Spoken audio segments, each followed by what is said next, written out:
morning beta. As we have discussed today, we are starting revision of chapter 12, that is Consumer Protection Act 1986. ठीक है, अपन ने सबसे पहले ये स्टार्ट किया था. रीज़न मैंने आपको बताया था कि थोड़ा बहुत we have discuss about this thing in the 10th standard. That's why we starting this chapter. Consumer protection act से रिलेटेड एक दो बेसिक क्वेश्चन. सबसे पहली चीज़ कि ये कौन से ईयर में बना, तो ये बना 1986 में.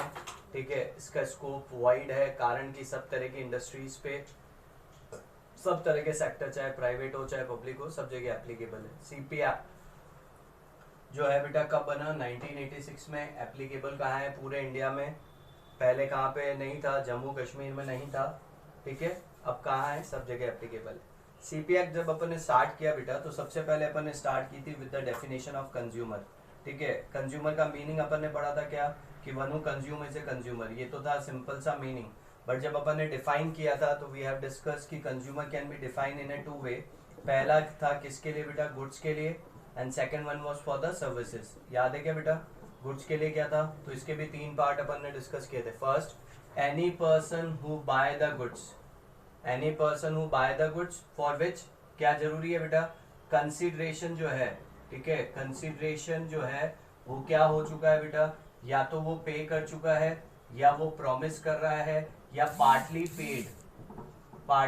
पेड और पार्टली प्रॉमिस्ड है. और भी कोई अगर डेफर्ड पेमेंट का मेथड है, तो वो हमारे लिए क्या कहलाएगा, कंज्यूमर प्रोटेक्शन, कंज्यूमर की डेफिनेशन में आएगा. पहला कौन है, तो any person who buy the goods for which consideration has been paid. ठीक है, partly paid and partly promised, और any other method of deferred payment, वो हमारे लिए कौन है, कंज्यूमर. दूसरा, any one who uses the goods. वो जो यूज कर रहा है किसकी सहमति से, consent of one who pays for it. उस जने की परमिशन से जो उसके लिए पे कर रहा है, वो भी हमारे लिए कौन है, कंज्यूमर है. तीसरा, यहाँ पर ने डिस्कस करते हुए बात किया था कि if any person is using the goods for commercial purpose, he is not a consumer. अगर कोई भी जना कमर्शियल पर्पस के लिए गुड्स को यूज कर रहा है, तो वो कंज्यूमर नहीं है. कमर्शियल पर्पस मतलब आप अगर उसको रीसेल करने के लिए परचेज कर रहे हो, तो आप कंज्यूमर नहीं हो. बट अगर आप उस गुड्स को यूज कर रहे हो अपनी लाइवलीहुड अर्न करने के लिए, क्या अर्न करने के लिए बेटा, लाइवलीहुड, तो आप क्या माने जाओगे, कंज्यूमर माने जाओगे. तो कंज्यूमर की डेफिनेशन क्या है, तो गुड्स के लिए अपन बात कर रहे हैं, any person who buy the goods for which consideration has been paid. ठीक है, प्रॉमिस्ड, पार्टली पेड और पार्टली प्रॉमिस्ड, और any other method of deferred payment. Second, any person who uses the goods with the consent of one who pays for it. ठीक है, तीसरा, कोई भी जना जो कमर्शियल यूज के लिए ले रहा है, वो कंज्यूमर नहीं है. बट अगर वो लाइवलीहुड अर्न करने के लिए काम में ले रहा है, तो वो कंज्यूमर है. सर्विसेज के लिए क्या था, तो वही one who hire the services, क्योंकि सर्विसेज खरीद नहीं सकते, हायर कर सकते हैं. तो one who hire the services for which consideration has been paid, promise, partly paid और पार्टली प्रॉमिस. वही वाली चीज है बाय वाले में, बाय और यहाँ पे हायर हो गया, बाकी चीजें सेम है. क्या है सर्विस के लिए, any person who hire the services for which consideration has been paid, promised, partly paid, partly promised, और any other method of deferred payment. Second चीज क्या थी बेटा, वही यहाँ पे any beneficiary of services. Beneficiary मतलब पैसा कोई और दे रहा है और फायदा कोई और ले रहा है, तो भी जैसे मेरे फादर ने कोई टूर पैकेज मेरे लिए बुक कराया, तो मैं भी उसमें कंज्यूमर हूँ. तीसरा, वही कमर्शियल पर्पस के लिए यूज करने वाला कंज्यूमर नहीं होगा. ये हमारे लिए डेफिनेशन हो गई किसकी बेटा, कंज्यूमर की. कौन है कंज्यूमर, गुड्स के लिए या सर्विस के लिए कंबाइन करें तो क्या है, any person who buy the goods और hire the services for which consideration has been paid, promised, partly paid or partly promised, or any other method of deferred payment. Second, any person who uses the goods with the consent of one who pays for it, or any beneficiary of services is a consumer. Commercial purpose के लिए buy करने वाला consumer नहीं है. But यहाँ पे एक छोटा सा एक्सेप्शन ध्यान रखना, जैसे सरकार का सीपी एक्ट है, वैसे ही गवर्नमेंट का एक और एक्ट है जो है कॉम्पिटिशन एक्ट. कॉम्पिटिशन एक्ट जो है वो ये कहता है कि कमर्शियल पर्पस के लिए बाय करने वाला जना भी क्या माना जाएगा, कंज्यूमर माना जाएगा. Is it clear. तो ये हमारे लिए कंज्यूमर की डेफिनेशन हुई. क्या क्लियर है क्या बेटा, यहाँ पे ये ध्यान रखना कि कमर्शियल पर्पस के लिए बाय करने वाला कंज्यूमर नहीं है सीपी एक्ट के अकॉर्डिंग, मगर कॉम्पिटिशन एक्ट के अकॉर्डिंग उसको क्या माना जाएगा, कंज्यूमर माना जाएगा. क्लियर. दूसरी चीज बेटा यहाँ पे समझना, कंज्यूमर के बाद अपन ने बात किया था कंप्लेन और कंप्लेनेंट का, याद है क्या?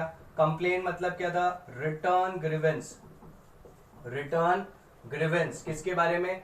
डिफेक्टिव गुड्स और deficient services.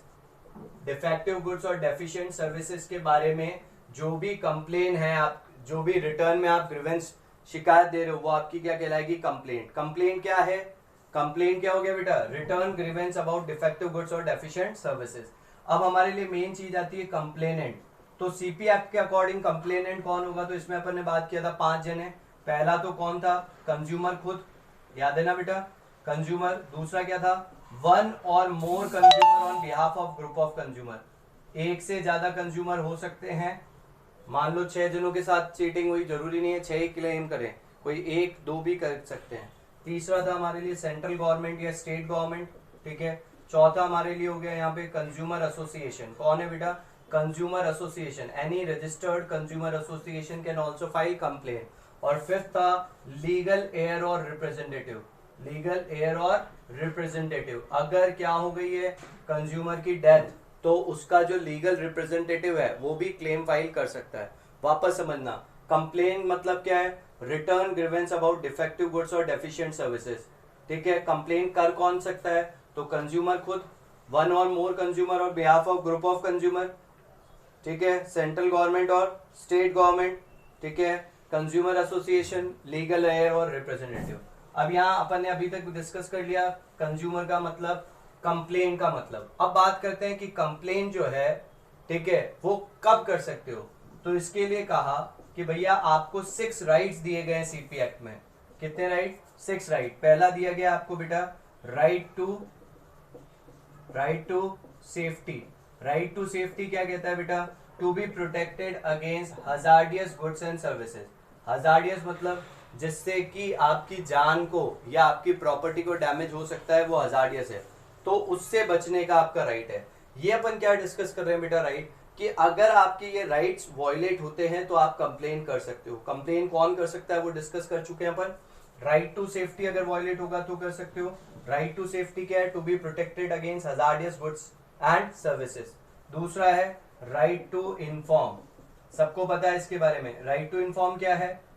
To have complete information about goods and services you are using. Information about goods and services like manufacturing date, expiry date, ठीक है। ये सारी चीजें आती है। जैसे अपन एक एग्जांपल बात करें कि पैकेट के ऊपर ग्रीन मार्क बना हुआ आता है या पैकेट के ऊपर ब्राउन मार्क बना हुआ आता है, ये किसका पार्ट है? राइट टू इंफॉर्मेशन का, ठीक है ना।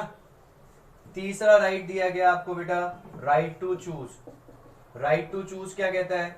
No marketer can force you to buy any particular goods और सर्विसेज। यू आर फ्री, आप अपने हिसाब से चूज कर सकते हो कि आपको कौन सी गुड्स या सर्विसेज लेनी है। फोर्थ आता है बेटा right to be heard. Right to be heard मतलब सुनवाई का अधिकार, कि आपकी जो भी कंप्लेन है वो उस मार्केटर को, दुकानदार को सुननी पड़ेगी। अपन बात करते हैं कि customer grievance cell. Grievance cell मतलब शिकायत केंद्र जो खुलते हैं, वो किसका पार्ट है? राइट टू बी हर्ड का, कि आपकी जो भी कंप्लेन है वो सामने वाले मार्केटर को या दुकानदार को सुनना पड़ेगा। फिफ्थ है बेटा राइट टू सीक रिड्रेसल।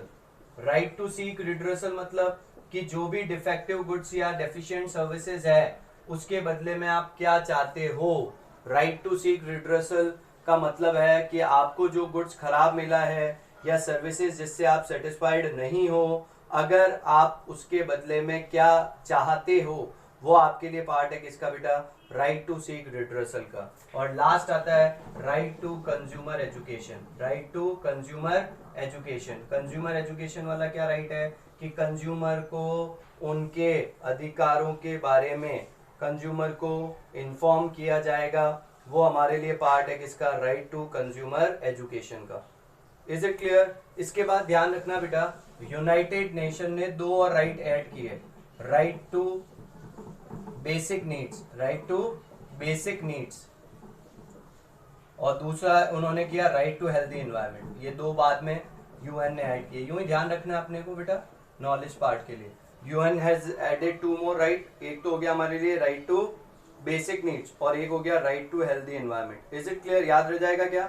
तो 6 राइट कौन कौन से हैं? Right to safety, right to inform, right to choose, ठीक है, right to be heard, right to seek redressal, right to consumer education, और 2 यूएन ने बाद में कौन से ऐड किए बेटा? राइट टू बेसिक नीड्स और right to healthy environment. Is it clear? ये आपके क्या हो गए? राइट्स। किस लिए जरूरी हैं? अब इससे 6 मार्क्स का क्वेश्चन आया हुआ है, 4 मार्क्स में भी आ सकता है कि आपको पहचानना पड़ता है वहां पे कि आप कौन से राइट के बारे में बात कर रहे हैं, कि वो राइट टू सेफ्टी है, राइट टू इन्फॉर्म है, या क्या है। अब आपको अगर राइट्स मिली है तो आपकी कुछ ड्यूटीज भी है, और अगर आप अपनी ड्यूटीज फुलफिल नहीं करोगे तो राइट यूज नहीं कर सकते हो। ड्यूटीज क्या है? तो सबसे पहले आता है बेटा कॉशियस कंज्यूमर। कॉशियस कंज्यूमर, जागरूक ग्राहक, की इंफॉर्मेशन आपके पास पूरी होनी चाहिए कि कौन कौन से प्रोडक्ट अवेलेबल है, कौन सा इंफीरियर है क्वालिटी है, कौन सी सुपीरियर क्वालिटी है। आपको जागरूक ग्राहक बनना है। दूसरा है बेटा क्वालिटी कॉन्शियस।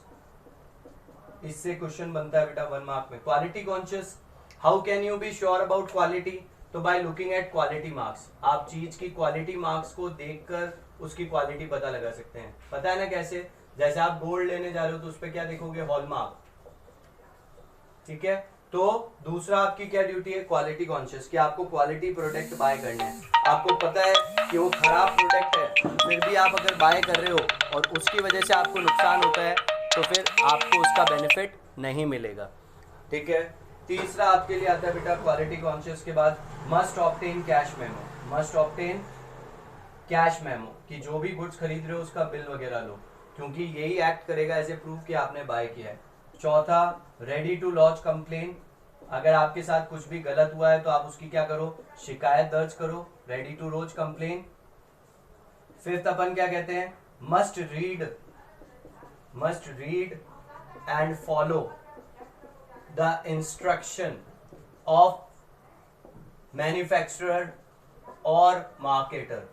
एक एग्जांपल लें, एक दुकानदार है, उसने आपको गुड्स दिया, गुड्स पे साफ साफ लिखा हुआ है कि आपको इसको खुद को कभी भी ओपन नहीं करना है, फिर भी आप लाए, ओपन कर लिया और खराब हो गया।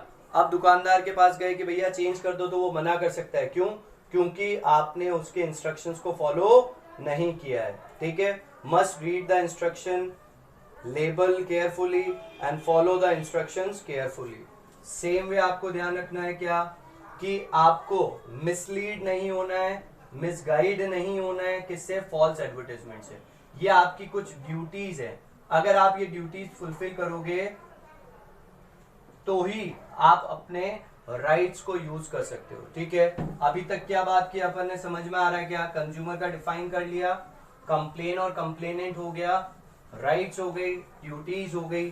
अब आता है कि कंप्लेन कहाँ करोगे, तो उसके लिए अपन ने बात किया है 3 टियर मशीनरी। याद है ना सबको बेटा? क्या है वो? पहला था district forum, state commission, national commission. याद है? डिस्ट्रिक्ट की क्या लिमिटेशन है? एक चेयरमैन होगा और 2 अदर मेंबर होंगे, जिसमें से एक फीमेल होना कंपल्सरी है। याद है ना? स्टेट में भी एक चेयरमैन और कम से कम 2 मेंबर, 2 से ज्यादा हो सकते हैं, एक फीमेल होना जरूरी है। नेशनल में एक चेयरमैन प्लस 4 मेंबर, ठीक है, एक फीमेल होना जरूरी है। यानी यहाँ पे 3 से ज्यादा हो सकते हैं, यहाँ 3 होंगे, यहाँ 3 से ज्यादा हो सकते हैं, यहाँ 5 होंगे। डिस्ट्रिक्ट फोरम में वो क्लेम होंगे जिसमें कि क्लेम अमाउंट कितना है? 20 लाख। 20 लाख क्या होना चाहिए बेटा? Claim amount. क्लेम अमाउंट मतलब जो गुड्स या सर्विस की वैल्यू है प्लस आपने जो कंपनसेशन मांगा है वो मिलाकर कितना होना चाहिए? 20 लाख तक है तो कहां करोगे? डिस्ट्रिक्ट में। 20 से लेकर 1 करोड़ तक है, अप टू 1 करोड़ है तो कहां जाओगे? स्टेट में। और अबाउ 1 करोड़ है तो कहां जाओगे? नेशनल में, ठीक है। क्लियर है क्या? फिर डिस्ट्रिक्ट जो है उसका चेयरमैन जो है वो कौन होगा? या तो रिटायर्ड डिस्ट्रिक्ट जज या उसके इक्विवेलेंट उसकी क्वालिफिकेशन होगी। चेयरमैन की बात कर रहे हैं या रिटायर्ड हाई कोर्ट जज या उसके इक्विवेलेंट उसकी क्वालिफिकेशन है। और यहाँ रिटायर्ड सुप्रीम कोर्ट जज या उसके इक्विवेलेंट क्वालिफिकेशन है। तो समझ में आ रहा है क्या बेटा? उसके बाद अगर डिस्ट्रिक्ट के फैसले से खुश नहीं हो तो विद इन 30 डेज आप अपील कर सकते हो। क्या कर सकते हो? अपील। कहां कर सकते हो? स्टेट कमीशन में। State commission. स्टेट से नहीं हो तो विद इन 30 डेज कहां जा सकते हो आप? नेशनल में। और नेशनल से नहीं हो तो कहां जाओगे? घर नहीं।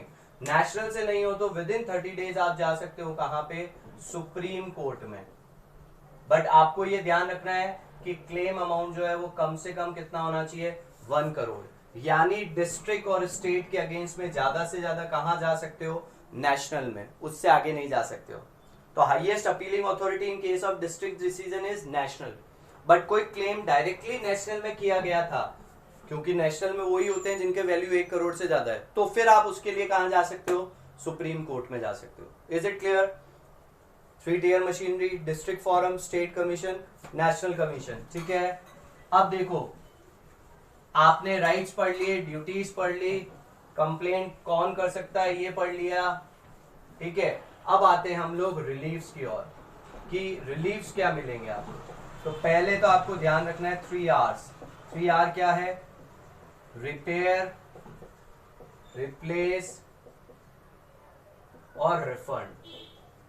पहला तो फॉर्म क्या दे सकता है कि अगर वो है गुड्स जिसमें रिपेयर पॉसिबल है तो वो रिपेयर करके दे, आपको सही करके दे। नहीं है तो रिप्लेस कर दे, और नहीं तो आपको पैसा रिफंड करे।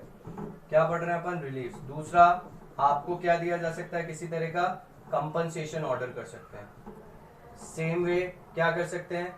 जो भी हजार्डियस गुड्स है, हजार्डियस गुड्स या सर्विसेज है, उसकी सेल को स्टॉप कर देना कि भैया अब माल नहीं बेचोगे। फोर्थ, अगर छोटा मोटा ही है तो सिर्फ क्या दे देना? वार्निंग दे देना उसको। पांचवा, सबसे इंपॉर्टेंट में से एक ध्यान रखना है कि भैया आप उसको प्यूनिटिव डैमेज ऑफर कर सकते हो। ठीक है। कौन देगा? कौन देगा? मार्केटर। किसको? कंज्यूमर को।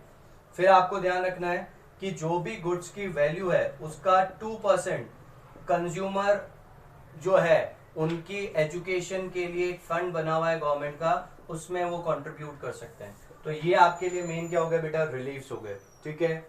क्लियर? पक्का अच्छे से पढ़ना है बेटा ये चीज।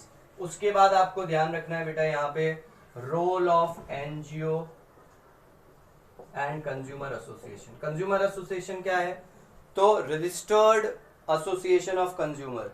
कंज्यूमर की जो एसोसिएशन बनी हुई है, जो कंज्यूमर के इंटरेस्ट के लिए फाइट करती है, वो क्या कहलाएगी? Consumer association. ठीक है। पक्का? तो अब एनजीओ या कंज्यूमर एसोसिएशन क्या करेंगे? तो पहला, सेमिनार वगैरह आयोजित करना। क्या आयोजित करना? सेमिनार। और क्या करना बेटा? अवेयर करना। किसको? कंज्यूमर को। किसको अवेयर करना? Aware consumer. किसके बारे में? उनके राइट्स और ड्यूटीज के बारे में। दूसरा क्या करना? पीरियडिकल्स पब्लिश करना। पीरियडिकल्स क्या होते हैं बेटा? मैगजीन्स वगैरह पब्लिश करना, जिसमें क्या बताए जाएंगे? कंज्यूमर की प्रॉब्लम्स, कंज्यूमर केसेस और उनके रिलीफ्स जो हैं। तीसरा, लीगल असिस्टेंस देना। ठीक है। अपन ने पढ़ा था ना, कंप्लेनेंट में एक था, कंज्यूमर एसोसिएशन भी हो सकती है। ठीक है। फिर अपन कहेंगे क्या कि फाइनेंशियल असिस्टेंस देना। पैसा चाहिए क्लेम करने के लिए तो वो भी कौन दे सकता है? एनजीओ वगैरह। ठीक है। कंज्यूमर्स को मोटिवेट करना कि जो भी उनके साथ गलत हो रहा है उसके लिए वो क्या करें? उसको प्रोटेस्ट करें। ठीक है। लेबोरेटरी वगैरह में, लेबोरेटरी में टेस्टिंग कराना and publish the result for interest of public. तो these are some roles of NGO and consumer association. ठीक है। इसके बाद इस चैप्टर का एक टॉपिक है बेटा अपने लिए, वो है इंपॉर्टेंस ऑफ सीपी एक्ट। कि भैया सीपी एक्ट की क्या इंपॉर्टेंस है। तो इंपॉर्टेंस ऑफ सीपी एक्ट की जब अपन बात करते हैं बेटा,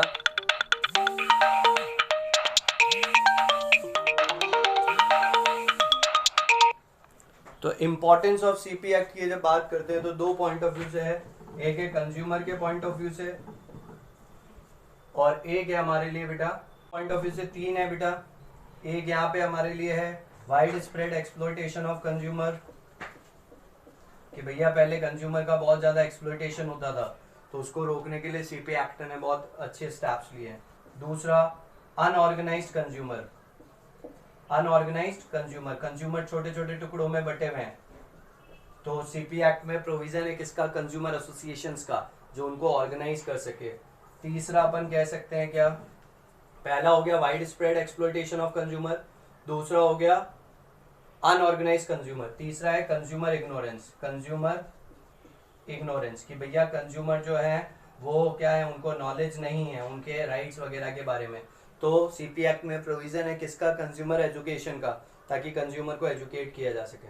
उसके बाद है बिजनेस के पॉइंट ऑफ व्यू से long term interest of business, कि बिजनेस को ये समझ में आने लगा है कि उनके लंबे समय के फायदे के लिए जरूरी है कि वो कंज्यूमर का ध्यान रखे। दूसरा अपन कह सकते हैं कि लेस गवर्नमेंट इंटरवेंशन, कि भैया अगर आप खुद अपनी जिम्मेदारी समझोगे, कौन, बिजनेस, तो गवर्नमेंट उनके काम में इंटरफेयर नहीं करेगी, जो उनके लिए बेनिफिशियल है। तीसरा अपन कह सकते हैं कि भैया moral justification, it is the moral duty of business to look after the interest of consumer. एक आधा इसमें और है, तो these are the importance of CP act for the business point of view and consumer point of view. तो ये अपना इस चैप्टर का रिवीजन है। तो आप लोग एक बार इस वीडियो को गो थ्रू करेंगे और एक बार अपनी जो नोटबुक है जिसमें मैंने सब लिखाया हुआ है, ठीक है, या अपनी बुक में एक चैप्टर को रीड आउट करोगे, जो भी डाउट होगा वो मुझसे पूछोगे।